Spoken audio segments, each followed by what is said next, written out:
am I'm Sherry Pankhurst. I am the president of the Oklahoma Society for Technology and Education, or OKSTE or OKSTE, for our state of Oklahoma. And if you don't, and we collaborate with the OPSRC to bring this presentation to you today, the K-12 Cybersecurity Outlook 2023 and Beyond by Doug Levin.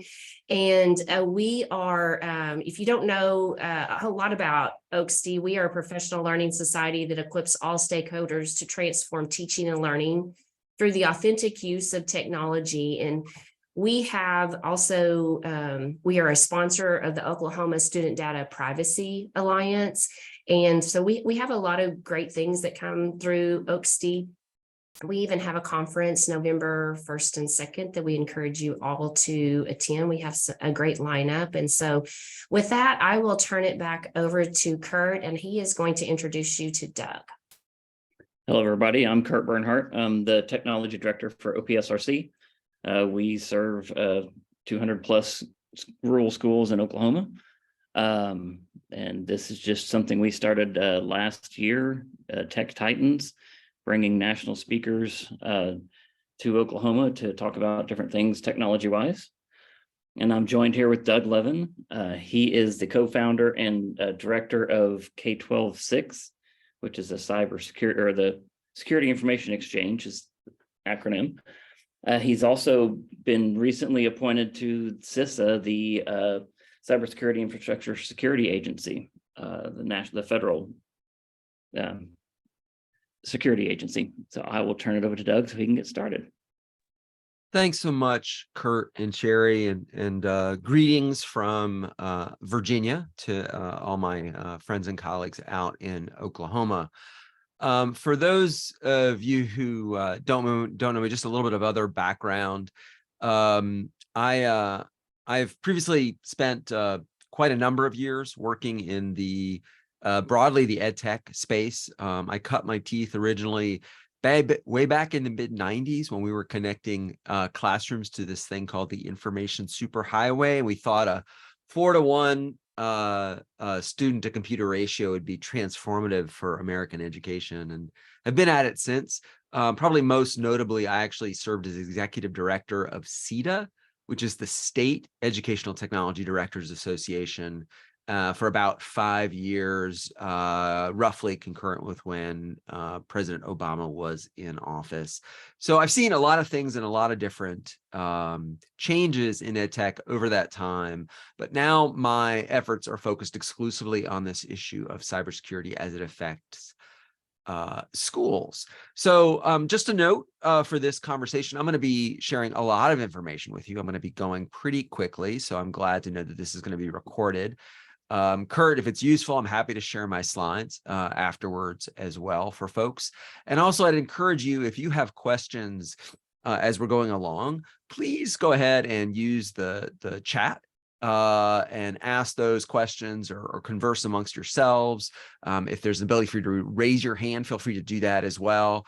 And if somebody could catch me if I miss a question, I definitely want to answer your questions, right? That's what I'm here to do. So let's talk about this sort of cybersecurity challenge writ large, right? This is an issue that is affecting schools. Of course, we know that's what we're interested in, why we're here, but we know it's a much broader issue than schools, right? It's now risen to the level of being a national security issue among policymakers, among the security agencies here in the US, right? It is attracting attention at the highest levels of government. It's also the case, right, that we've as a nation have experienced at least some incidents so far that suggest that, you know, this is a big deal and something that we need to pay attention to. Now, in Oklahoma, you may not have been affected by this ransomware incident that happened just a few short years ago, but the Colonial Pipeline Company was taken down by ransomware. And interestingly, it was not their gas distribution lines that were affected, but it was their billing systems. And since they couldn't accurately bill their customers, they literally shut off the pipeline. And for those of us on the East Coast, these are the signs that we saw. Sorry, out of gas. And so for a couple of weeks there, it was very much touch and go as to whether or not we were going to get gasoline.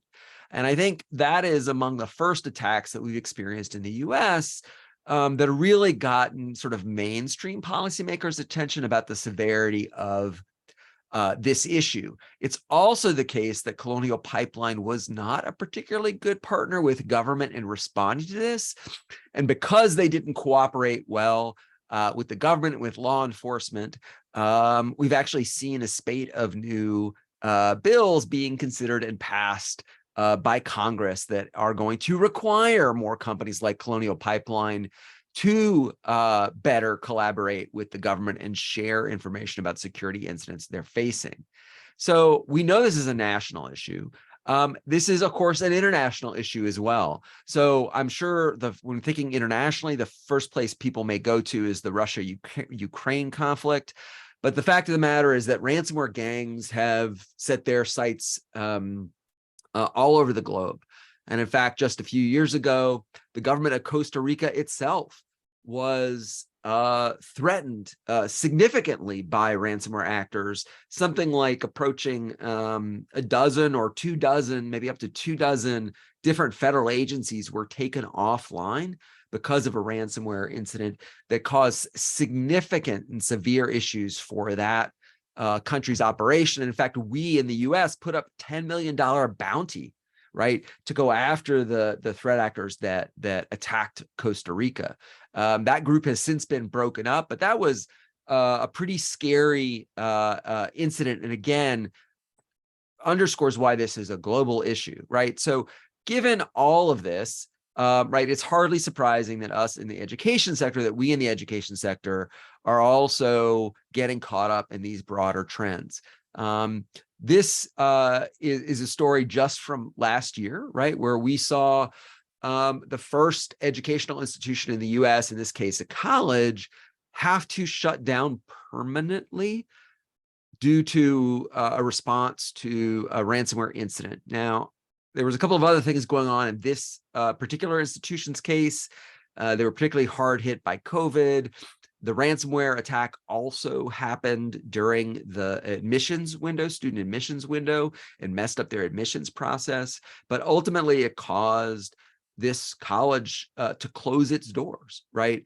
And while there are different questions for public institutions and what it would mean to close or being knocked offline like that, nonetheless, it is a warning shot for those of us in K-12. Not that we really need our own warning shots, right? Earlier this year, I think the fact that LA got hit, among the largest school districts in the country, and without calling out, really anybody in particular in Oklahoma, but there have been a couple of, recent and fairly high-profile incidents happening in school districts across Oklahoma, as there have been in places like Iowa and Minnesota, et cetera, right? So well outside of the spotlight of like a New York or an LA or Chicago, right? So this is happening everywhere. And I would encourage you all to just take a quick moment and visit our website, k12six.org/safeid. And if you're familiar with a website called Have I Been Pwned, which is a website that lets you check your email just to see if it has been included in any recent data breaches. This is a similar tool to that, but it will actually also look up the domain name associated with your email address. And that means it will give you some insights into maybe recent data breaches of folks holding accounts in your school system. You might be surprised at the numbers that you're seeing in the recency of some of these compromises, right? This is going on all the time. And I think we increasingly understand that in the K-12 space. So let's talk about what we know about sort of K-12 cyber incident trends. What are schools really facing? What sorts of risks from whom?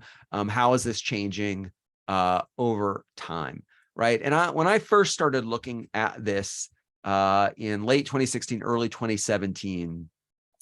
This issue sort of came to my attention. And I was curious, given all my years of working in the sector, I didn't have a lot of good answers to questions like who was attacking schools, how frequently were these things happening, and how schools were defending themselves.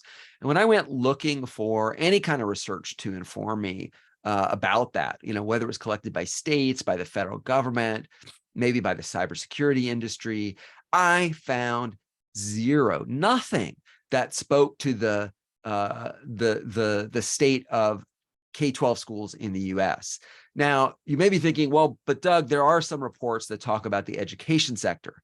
And what I would encourage you to do is to look a little bit more closely about how they define the education sector. And in almost every single case, when you read a general cybersecurity report from Verizon or Microsoft, or IBM, or many of the cybersecurity vendors, stop and look very closely at how they define the education sector, because they define it in a way that's different than we define it. It's very much an apples and orange comparison. So most often they're defining the education sector as public and private institutions, even though we are governed and we develop our budgets in entirely different ways. They lump together K-12 and higher ed as if there was much of anything at all in common between the two sectors. And by the way, they take a global scope, right? So they're basically comparing, universities that may be based in India with, school districts in Oklahoma. And, one is not like the other. And that left me very unsatisfied. And as somebody who does have a bit of a research and policy background, I felt like it's important to have some basis for knowing what's going on. So I figured if I didn't know, maybe other people didn't know. And so I started assembling this thing that I called the K-12 Cyber Incident Map. And I launched it in March of 2017, where there was 100 incidents on a map. And it was just a list of publicly disclosed school cybersecurity incidents. And it was in the form of a blog post and a consulting firm that I was running at the time. I just figured, maybe it would be useful and interesting to some other people. And little did I know is that it would change the trajectory of my career and lead me to launching K12 SIX and getting involved and wanting to help school districts with this issue. This is an interactive map, and you can visit it at k12six.org/map. Each of those pins, each of those colored pins there represent a unique incident affecting a school system, a K-12 organization. Different colors are not severity. Different colors just are different incident types. And where you see sort of green and yellow splotches, of which I see a few in Oklahoma, that means there are so many incidents that you have to zoom in on the map to see them individually, right? So, and if you click on each link, you'll get a little description of what happened in that incident, right? And so I do want to sort of caveat one thing, right? Of course, these are publicly disclosed incidents. I think as everyone who does work in this area probably knows, public disclosure requirements are sometimes weak and vary quite a bit from state to state and depending on the incident type and what's going on. And so there's a lot that goes on that is not disclosed. And so what I'm reporting on and what I have information about is sort of what's above the waterline, the iceberg above the waterline. But every conversation I have with K-12 IT leaders, with folks who are providing cybersecurity solutions to schools, every one of them says, oh, Doug, it is happening much more frequently than you are capturing, right? Maybe 10 to 20 times more frequently, right? And so, certainly there's been a call for more transparency, but what I am capturing is sort of above the waterline in my statistics. Now, at the same time, while you say, well, that's not that accurate then, but it is the best available data that are around, and folks like the GAO and academics, I collaborate with fairly frequently to share my data set to sort of shed light on policy debates going on. So what do we know right now in terms of these trends, right? Because we've got 7 years of data that I have assembled from 2016 through 2022, right? And so I went from 100 some odd incidents in 2016, right? Up and down year over year, definitely a spike during the COVID years, but it's spiking back up again in 2022. And so I've cataloged now over 1,600 cyber incidents affecting public schools and other K-12 organizations like regional ed agencies, state departments of ed, et cetera, right? Over 1,300 organizations, right? In every state, DC, American Samoa. So, one question you may be saying is, well, Doug, there were 1,600 incidents, but only 1,300. And so school districts, why is that? Well, the simple answer is that sometimes school districts are hit by more than one incident over time, right? In some cases, this is just bad luck, right? A lot of school districts are only affected once, at least in terms of public disclosures, right? But some percentage, relatively small percentage, though, have experienced 3, 4, 5, even 6 incidents over this 7-year period, which does start to ask, starts to beg different questions about their cybersecurity posture, right? 1 or 2, you could be unlucky, or it could just sort of be your turn, because it's not really a question of if, but when. But 4, 5, 6 in a relatively short period of time suggests there's something else going on there, or maybe something else not going on there.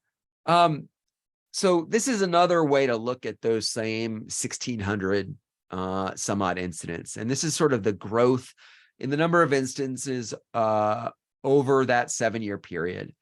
And what I've done is I've charted the growth in different types of incidents that school districts are experiencing, right? And so that blue bar, bluish purplish bar along the bottom, which is by far the biggest proportion of incidents that I've cataloged, those are your data breaches or data leaks, right? Almost all of these, well, not almost all, let me be clear, a majority of these are student data breaches, right? But a not small minority are actually staff or employee data breaches.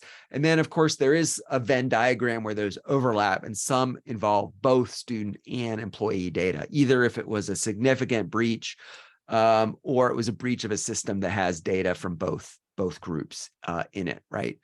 And interestingly, there's a variety of ways that these data breaches and leaks are happening, right? The vast majority are the sort of instigated by folks who are known to or are part of school communities, which may be counterintuitive to folks, right? So every school district has kids themselves who are sort of doing their Ferris Bueller wannabes, right? Who are hacking their own school systems. Sometimes this is just kids being kids. In other cases, it really does cross a line. But a bored, tech-savvy kid is surely pen testing every single school district across the country, whether that has been asked for or not on a regular basis. We see a large number of incidents actually happening caused by employees themselves. In the vast majority of those cases, that is mistakes that employees make. They send an email to the wrong people, or with attachments that shouldn't have been there. Information is posted on public websites that should have been redacted. FOIA requests that school districts receive may be inappropriately redacted. School boards may release information by mistake, right? And then very, very occasionally, you do see disgruntled employees, right? I mean, schools are big organizations. It's a big country. People have relationships that go bad. They may be asked to leave the school district, et cetera. And in some cases on the way out, mischief is called. But the majority of data breach incidents are actually caused by school vendors and suppliers, right? And I want to be clear, this is not just ed tech vendors, but these are folks who may be helping to manage your HR systems, point of sale in your cafeteria, et cetera. Like, there's lots of folks who are capturing data about lots of folks in school systems, including parents, volunteers, et cetera. And if you might imagine, a large vendor, if they're compromised, could end up affecting not just one school district, but hundreds or even thousands of school districts across the country, right? And so the numbers can get quite large quite fast if you think about some of our biggest vendors, and that's where that's been happening.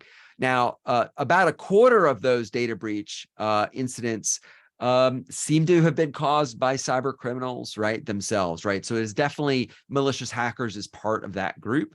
But where we see malicious hackers acting, probably most directly is with the ransomware and the sort of BEC phishing categories. BEC stands for business email compromise, which is a type of email-based phishing attack. I'll talk about that more in just a second. But ransomware incidents are the second most commonly reported type of incident affecting K-12 schools. It is probably the one that keeps people up at night the most. A few things about those incidents, right? So, because they have evolved a bit over time. 2015, 2016, a ransomware demand, an extortion demand for the lockup of your data, might be $5,000 or $10,000 payable in Bitcoin or some other cryptocurrency. It's not unusual now to see ransomware extortion demands, at least the initial extortion demand being well over $1 million. Number one. Number two, today, ransomware incidents really are synonymous with data breaches. In almost every case, the criminal gangs behind ransomware compromise school district IT systems, and are in those systems for weeks or months before that ransomware is activated. So they'll be seeking to do things like, doing reconnaissance on your system to find out what may be of value, maybe what your budget is, if you have cyber insurance, if you have backups that they can corrupt, right, that will increase the leverage on you paying that extortion demand. And then they will extort, they will exfiltrate as much data as they can get their hands on, right? And then the very last stage of the attack is they encrypt your files, right? And we've seen really over the last year a market uptick in the number of school systems that had to close, had to cease all operations online, in person, because of a ransomware incident that they're experiencing. Because the fact of the matter is today that school districts rely on technology so much that they literally cannot keep the doors open if students and staff cannot get online and cannot access their IT systems, right? They can't serve food in the cafeteria. They don't know where the buses are. They can't guarantee the safety of the kids in the school because maybe the phones don't work. The door locks may not work. Right? There's all sorts of challenges, right? And this has happened time and time again. Skipping up to the sort of BEC phishing attacks, because this is another way that school systems are compromised by cyber criminals. So we're always dealing with sort of low-level phishing attacks, just like anybody does who has an online account somewhere. The more insidious ones are targeted to schools. Folks are probably familiar with the gift card scam, where someone spoofs being a principal or a superintendent and asks a teacher to run out and buy $500 in gift cards that they claim will be reimbursed for. Right. And so that happens. We certainly see teachers targeted for changing bank account routing information, so their paycheck may go not to them, but to criminals. We've seen identity theft, tax fraud targeted to school employees, but almost even more insidious are those targeting the business office staff, where in some cases they've stolen as much as, a few $1 million in a single phishing instance, usually by tricking either the school district vendor or the business office to change the bank account routing information, often, interestingly, during school construction projects. Because I think that is probably when school systems write among their biggest checks to outside vendors. And if you think about it, though, the fact that you're going through school construction is public record. Probably your contractor is probably public record. Who is in your accounts receivable, accounts payable is maybe on your staff directory on your website, right? This is known information, but certainly these criminal actors are doing research on school systems, and these are not what I would call unsophisticated attacks. the last category I really want to talk about are sort of defacement and invasion attacks. These are largely done by script kiddies, by kids themselves, and by global hacktivists, right? These are folks who are taking over school district websites, school district social media accounts. They are Zoom bombing your meetings, right? And often they are there just with the intent of sharing hateful speech, disrupting, and really causing all sorts of havoc. This happens across all sorts of different platforms.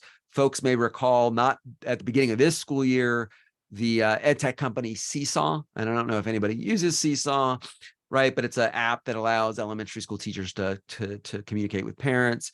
Well, that was compromised in school systems across the country to send a pretty graphic porn link to elementary school parents. And while from a security perspective, that could have been way worse, for those of us who work in the K-12 sector, that is a pretty bad day for a lot of people when something like that happens, because it's really hard to explain, and it's certainly not the way we want to represent ourselves, right? And so there's all sorts of real world consequences to individuals as well as to us as organizations from these sorts of attacks, right? And these hits do keep on coming, right? There are new incidents that we're seeing every day, and literally school systems of all sizes and types, from the largest to the smallest, from Alaska to Florida, Maine to Hawaii, have experienced incidents, right? So this is a big deal, and sort of a big issue. So let's talk about sort of where this is going, with the caveat that I don't have a crystal ball any more than you all have a crystal ball, but I have been at this a while, and I think it's probably safe to say that some trends are fairly low-hanging fruit in terms of being able to suggest that they will continue at least for the near to medium term, right? So first, unfortunately, we don't see a quick and easy solution to this. And particularly if you are in a K-12 IT role, you're probably feeling outgunned, outmanned, resource poor, and maybe not even necessarily feeling like this is that you have the same view on the priority of this as other leaders in your school district, right? So unfortunately, the good news is, I think, is that awareness is up and people are starting to have conversations. But as we're sort of working through to solutions, we're very much in the storming phase of the sort of storming and norming process, right? And this is going to take a while to do. And of course, it's really important to note as well that, even the most well-resourced companies, even the federal government itself in the US here, right, struggles with these incidents. And so it's sort of no surprise that K-12 schools are also struggling with this, but we have the added burden of being sort of resource poor, and also, I think, not well understood by those outside of the sector, which is work that I'm definitely focused on trying to do to educate those folks. So secondly, I think if you go online, or you go to any conference, or talk to anybody on the street, they're going to have advice for your school system on how to better secure your systems, right? There's a number of existing cybersecurity frameworks that are out there. Lots of vendors have solutions, a lot of general advice if you just go searching online. Unfortunately, one is that there is so much advice that it can be hard to know where to start. Secondly, almost all of that advice does not recognize the ways in which K-12 is unique, in that we are serving students, that we are running an incredibly varied set of IT products and services in our districts, right? We may be supporting Chrome, Apple, and Microsoft Windows, right? We may be running literally dozens, if not hundreds, of classroom apps and services, right? That the teachers may just be finding online for free. But don't forget as well, you've got your facility staff who may be purchasing stuff, HR, right? Transportation, like all of these departments may be purchasing and deploying technology that the IT folks may or may not know about or have any say about before it happens, right? And the vast majority of this advice is really trying to fit a square peg into a round hole, and it doesn't, presumes we have more employees than we do who have cybersecurity expertise. It presumes we have more resources. It presumes it's a priority of the district, and it also presumes like that we're not serving things like people like students and parents, right, who have very special needs and requirements, right? Right. So it can be very, very challenging in that way. I also think that it is the case that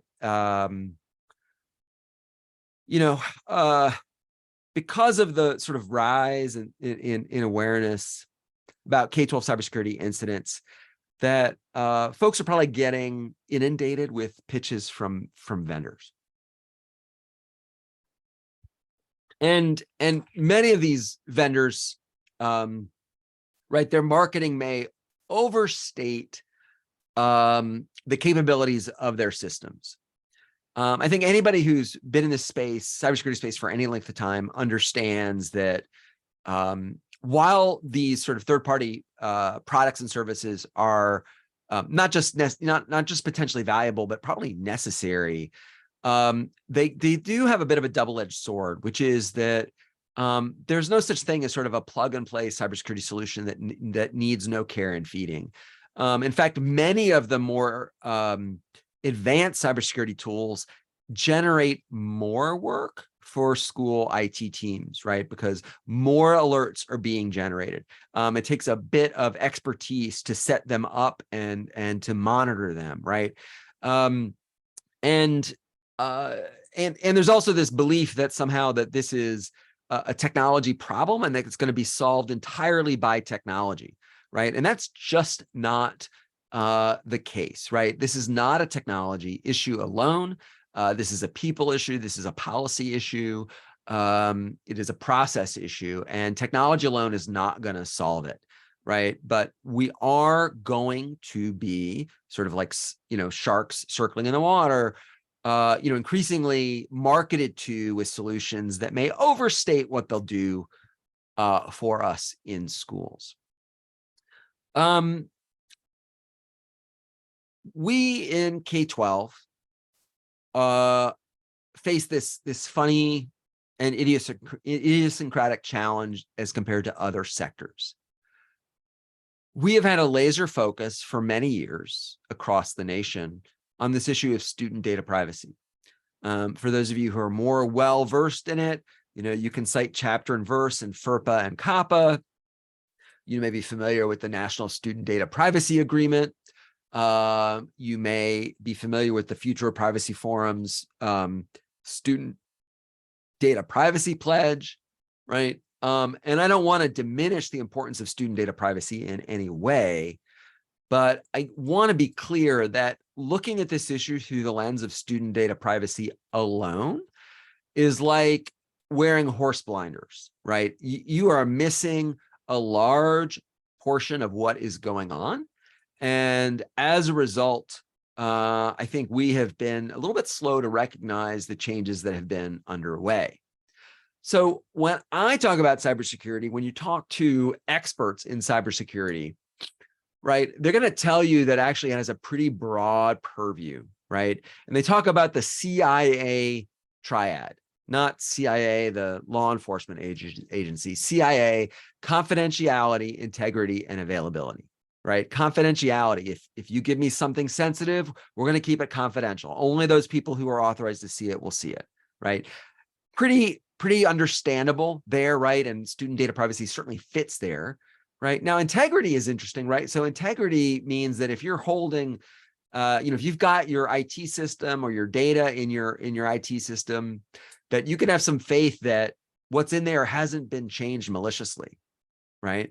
No one's put a back door in your IT system.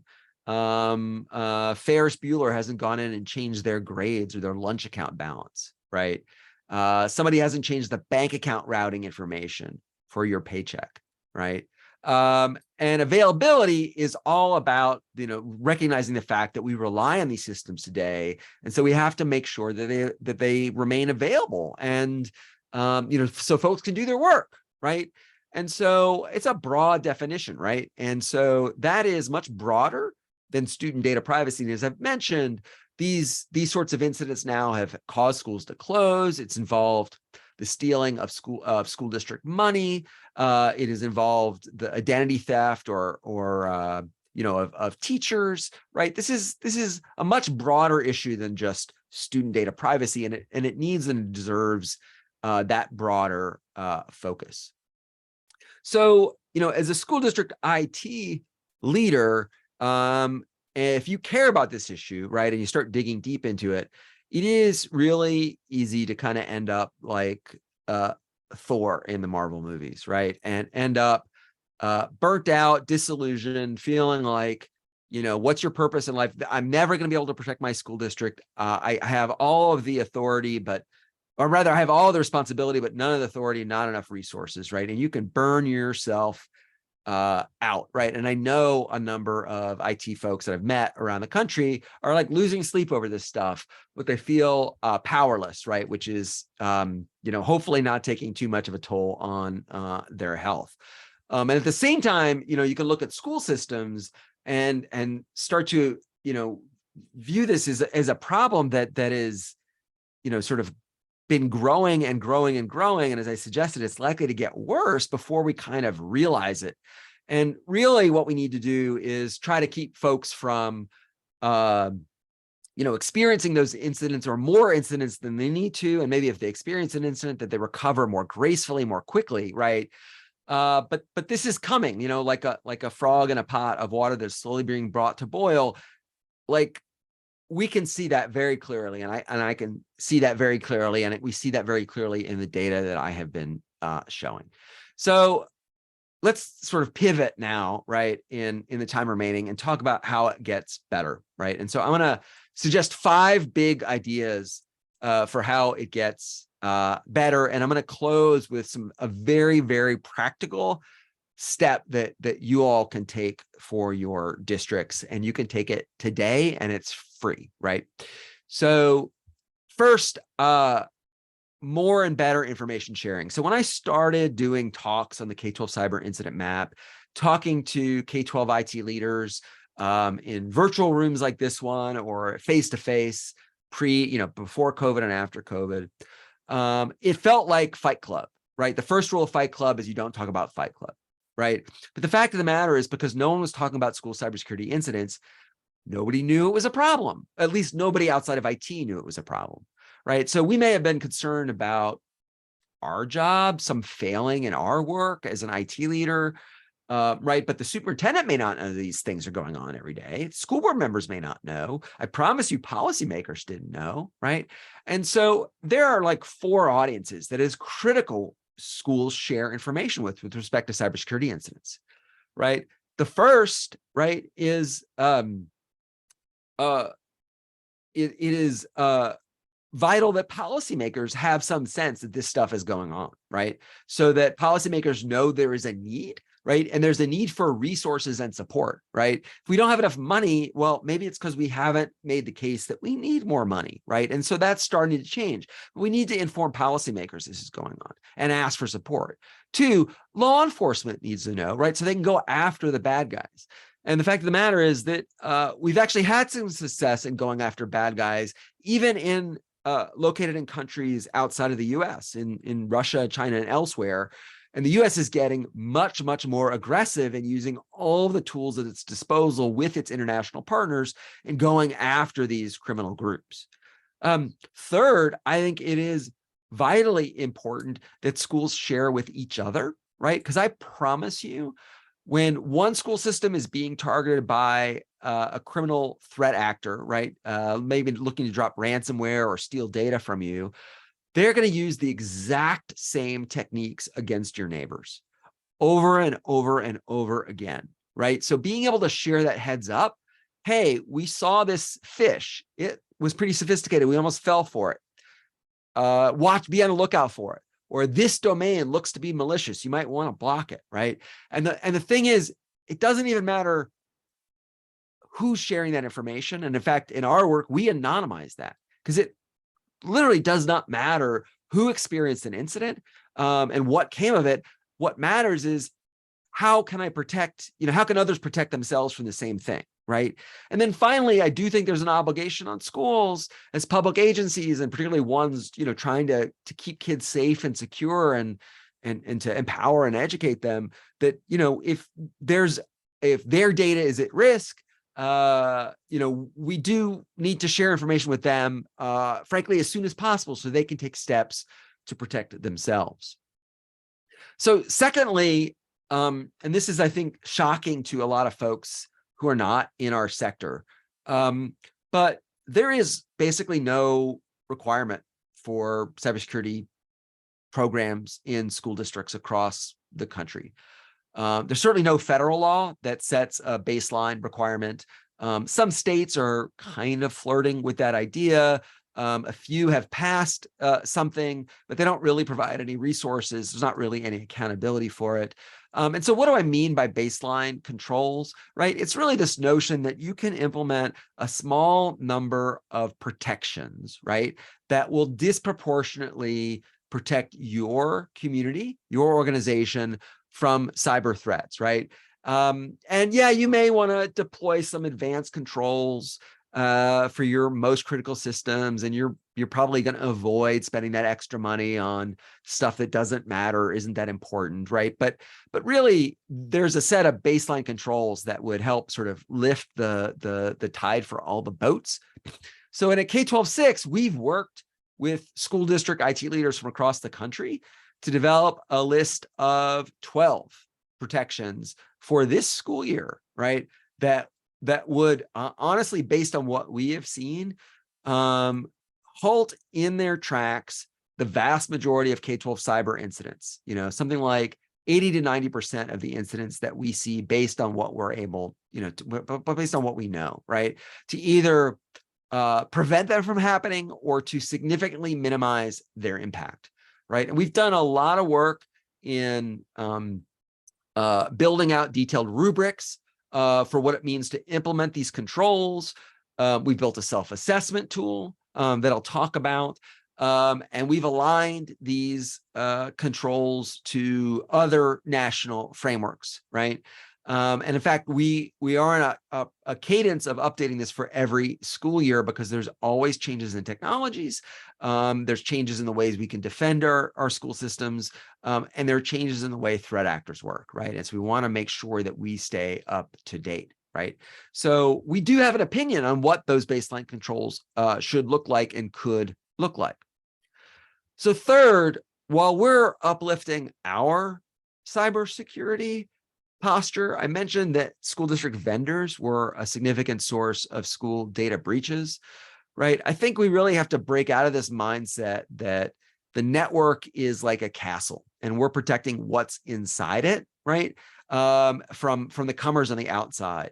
We're not standing up more servers in school districts. Everything's up in the cloud or pushing us to the cloud, and working with more and more partners to do that, right? And so we really have to think about this in a new and different way, right?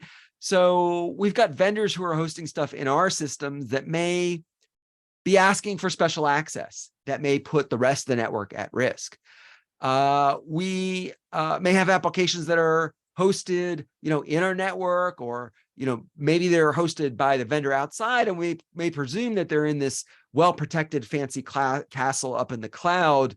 But it may be that if we're not doing due diligence, it turns out they're like in the outbuilding outside the castle walls without very good protections. And given the number of K12 ed tech products that are run by startups, they may be investing in just as much cybersecurity as we are asking them to invest in.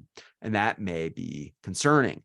In fact, some of you may know some of these companies. Some of you may be working with some of these companies. The thing that all of these companies have in common is they've experienced major cybersecurity incidents in the last few years. And this is just a sample of the companies that have, right? So this is a growing problem, and how we figure out whether our vendors and suppliers are good partners and are actually taking cybersecurity seriously is a challenge. One effort that I want to call out that I think is particularly promising is called StateRamp, and you can learn more about it at stateramp.org, right? But it is a nonprofit that helps state and local government agencies, including school districts, assess the security posture of their vendors. Once a vendor is certified by StateRamp, they are sort of qualified for every school system or state or local government that works with them. So it's sort of a verify once and then sort of use that multiple times, right? And it's also continuous monitoring, which is really important because it's not just about their security policies, it's really about their practices. So the fourth way it gets better, right? So there used to be a time, some of you may remember, I remember, where there was only a few TV stations, right? And Walter Cronkite was the single and definitive source of trust and news in the US. I mean, boy, oh boy, have times changed, right? But the fact of the matter is that, as I mentioned, we need K-12 specific advice. We need K-12 specific support. Too often school systems are viewed as having the same issues as small and medium businesses, or they're viewed as being sort of part and parcel with other state and similar to other state and local government agencies. And while we have some similarities to those types of organizations, my view is that there is enough special about K-12, that the number of kids and the work that we're doing is important and significant enough that we need our own support structures. We need advice targeted to us and support just specifically for us. Right. And this is something, in fact, that a number of people have been challenged to do, whether you're talking about state departments of education, you can look at the federal Department of Education, right? This is an issue that is a growing concern and one I've been spending a lot of time working on here at K12 SIX to try to build that support. And then the fifth and final suggestion I have would be pursue collective action. So I do want to thank and acknowledge all of you for showing up today and for caring about this issue. Work with each other, right? Work with your ISTE affiliate in Oklahoma. Work with OP SRC, right, in the state. Work together with your other districts to share best practices, right? Really, because if it is a question of the lion having the upper hand, one by one, we're going to get picked off, right? And that is what we're seeing nowadays. But by working together, by advocating together, by sharing best practices together, we can really make a difference. And that, if you allow me, is really the notion behind my organization, K12 SIX, or the K12 Security Information Exchange, right? We are a community-led effort to help protect school systems across the US from all of the sorts of threats that we have talked about, right? So we work together to develop best practices, model policies, we provide professional development, we advocate on the behalf of the K-12 sector, and most importantly, we provide K-12 specific threat intelligence. So things that need to be patched, things that you all need to know and act on. Eric, I will return to your Denver question. Great to see you online, by the way, been a bit. So what I'm going to encourage you, right, is to not let perfect be the enemy of better, right? This is a journey. It's a long journey. There are no easy answers. There's no easy answers, no matter what level you're talking about, right? School system, state, federal, global, right? But we know we can make a difference by beginning this journey. And it is a bit like a marathon. It's kind of a bit like a marathon without an end, right? So it's important to pace yourself, right? And just begin with sort of with simple steps and just make your goal to be a little bit safer tomorrow than you were today, right? Just day after day after day. Don't focus on the gap between where you'd like to be and where you are. Just focus on that sort of continuous improvement. And so I'm going to give you a very, very practical step to start, right? And to help you on your way. So I mentioned that we in K12 SIX have an opinion about the most important security controls you can put in place. You can visit this link, k12six.org/essentials-series, right? On this page, then you're going to want to look for the link for the school district self-assessment tool. Okay, completely free, completely private. Private as in we don't know who's filling out the data. We purge the data. Right? No one is going to market to you from this data. And in fact, you need to, if the results of this tool are useful to you, you need to save it, like print it, save it as a PDF yourself, because we don't save it. We can't recreate it, right? This is as valuable to you as you are honest in filling it out, right? And what it does is it asks you questions about how well your school system is implementing our essential protections, right? And it will give you a customized report with findings for you based on a level of urgency, right? And that is where we encourage you to start. Look at those most urgent findings in that report, and that's where we'd encourage you to start, right? Those are the controls we'd urge you to focus on, because that's how we see school systems most frequently compromised. I'd also say that we offer a lot of other resources and support, many of which is free, but even more for our members. So please, consider joining. But we do write an annual report on the state of K-12 cybersecurity. We do have this Essentials series, which has a lot of great free resources in there, including cyber incident response runbook. If you don't have a cyber incident response plan, this is a great place to start, and it's a free tool that you can start to fill out and use right away. We do have a public webinar series ourselves. Next one is coming up in just a week or so.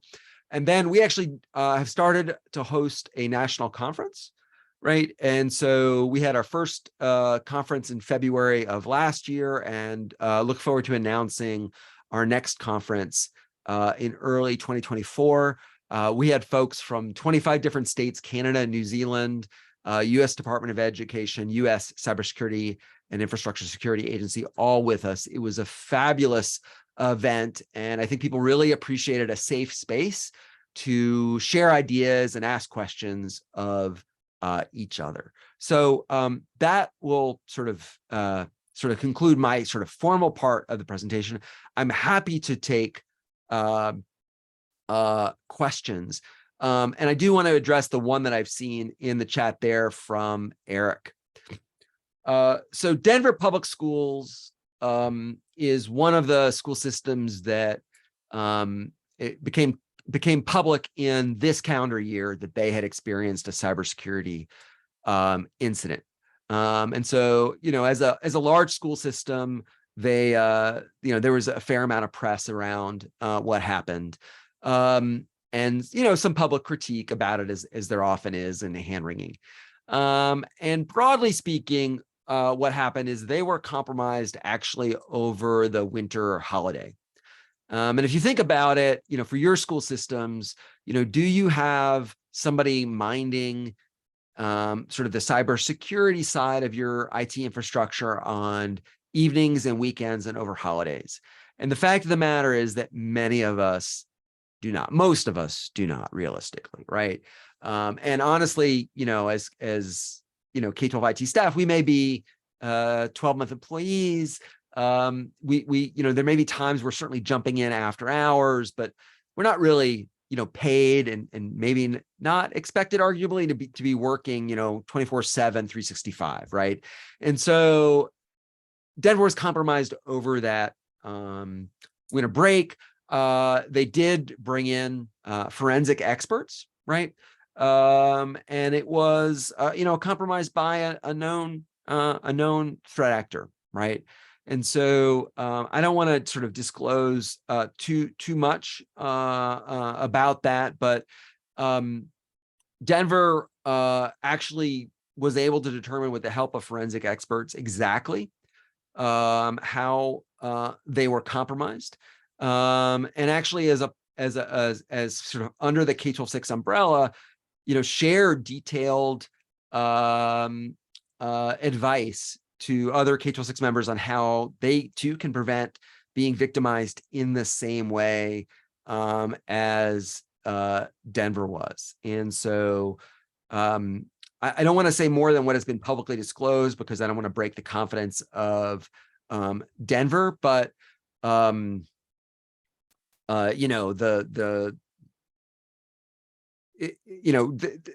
often more that we can learn if folks feel comfortable sharing with each other. So I'm sorry I'm not being more forthright, but I do want to respect the confidentiality of Denver.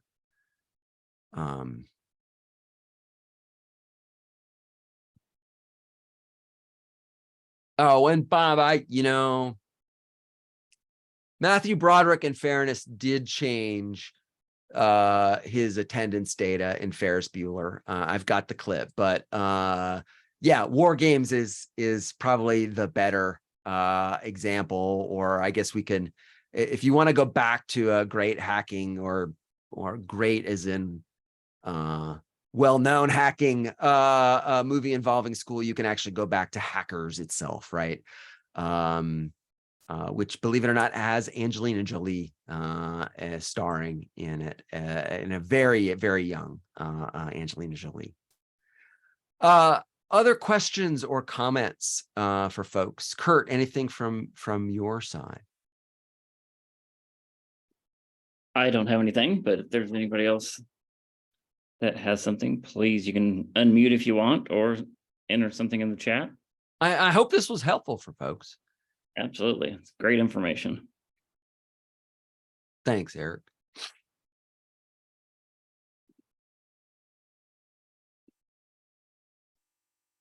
Anybody else?